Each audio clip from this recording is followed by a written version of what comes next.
আর সাক্ষী দিচ্ছে চিঙ্গিস খান 1 কোটির উপরে উম্মতে মুহাম্মাদীকে কতল করেছে। ইতিহাস সাক্ষী দিচ্ছে হালাকু খান মুসলমানকে এত মেরেছে, দাজলা নদীর পানি মুসলমানদের রক্তে লাল হয়ে গেছে। ইতিহাস সাক্ষী দিচ্ছে বুশ এত মেরেছে, আমেরিকা থেকে মুসলমান মুছতে পারেনি। আজকে তারাই সমীক্ষায় বলছে যে আগামী 40-45 এর মধ্যে ইউরোপীয় সংখ্যা গুরু হবে ইসলাম। জোরে বলুন সুবহানাল্লাহ। এদের কাছে বোম ছিল, এদের কাছে অস্ত্র ছিল, এদের হাতে পাওয়ার রয়েছে, এদের কাছে মিলিটারি আছে, এদের কাছে ফোর্স আছে। এদের সব থাকার পরেও এরা কামিয়াবি হতে পারছে না।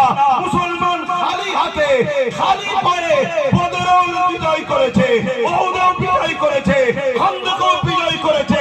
এই হিন্দুস্তানেতে এক মঈনুদ্দিন আজমিরি ইনসাফের ঝান্ডা উড়িয়েছে।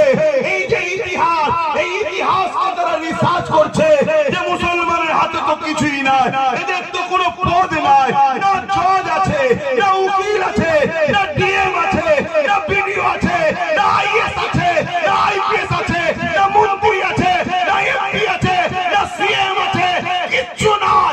এরপরও এরা সিনা টান করে চলে, এরপরও এদেরকে পরাজিত করা যায় না। এর রহস্য কি? রহস্য একটাই, এদের সিনাতে আমি আল্লাহর প্রেম আছে। এ প্রেম এমন একটা পাওয়ার, পরমাণু বোমাকে যদি বলে ফাটবে না, ফাটবে না, ফাটবে না। জোরে বলুন সুবহানাল্লাহ।